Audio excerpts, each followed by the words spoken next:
पर्वत प्रकृति की शोभा के भंडार होते हैं।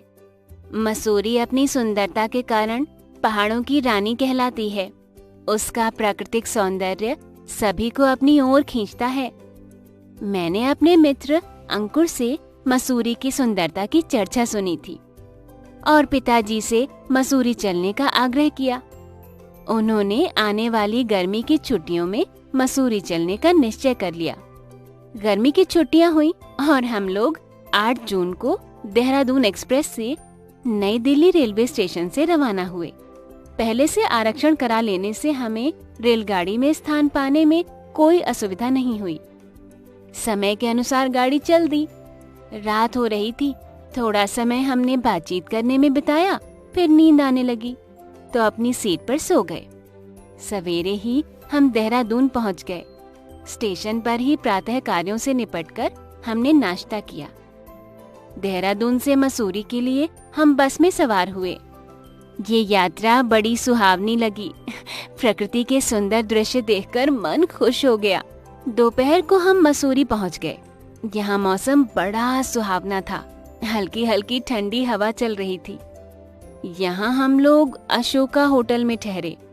भोजन करके पिताजी ने थोड़ी देर विश्राम किया। मुझे नींद नहीं आई। मुझे तो बाहर जाकर घूमने की उत्सुकता थी। 4 बजे सबने चाय पी। अब पिताजी हमें मसूरी के किताब घर बाजार में ले गए। ये लाइब्रेरी बाजार के नाम से भी प्रसिद्ध है। ये मसूरी का अच्छा बाजार है। यहाँ बाजार में काफी भीड़ थी। लोग रंग बिरंगे कपड़े पहने हुए इधर उधर घूम रहे थे। इससे वहाँ का वातावरण मनमोहक लग रहा था। 9 बजे रात को हम लोग होटल लौट आए। आज हम थक गए थे, इसलिए खाना खाकर जल्दी सो गए। अगले दिन हम कैंपटी फॉल देखने गए। ये मसूरी से 14 किलोमीटर दूर है। ये एक सुंदर झरना है। ये पहाड़ों की चोटी से निकलकर नीचे गिरता हुआ बहुत अच्छा लगता है। जहाँ ये गिरता है वहाँ तालाब बन गया है। यहाँ स्नान करने में विशेष आनंद आता है। अगली सुबह हम लोग लाल टिब्बा घूमने गए। यहाँ की प्राकृतिक शोभा बहुत मनोहारी है। ये स्थल सूर्योदय और सूर्यास्त का मनोहारी दृश्य प्रस्तुत करता है। मसूरी में ट्रॉली में यात्रा करना बहुत रोमांचकारी अनुभव है।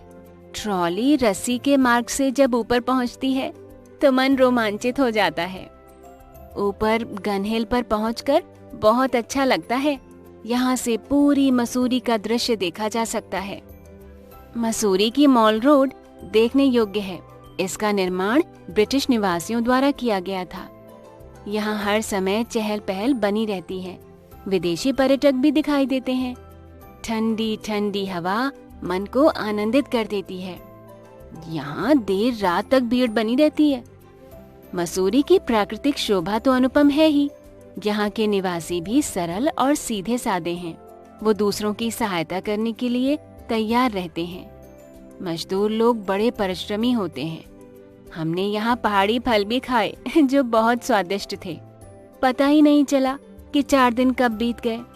मसूरी की मधुर यादों को लेकर हम दिल्ली वापस लौट आए।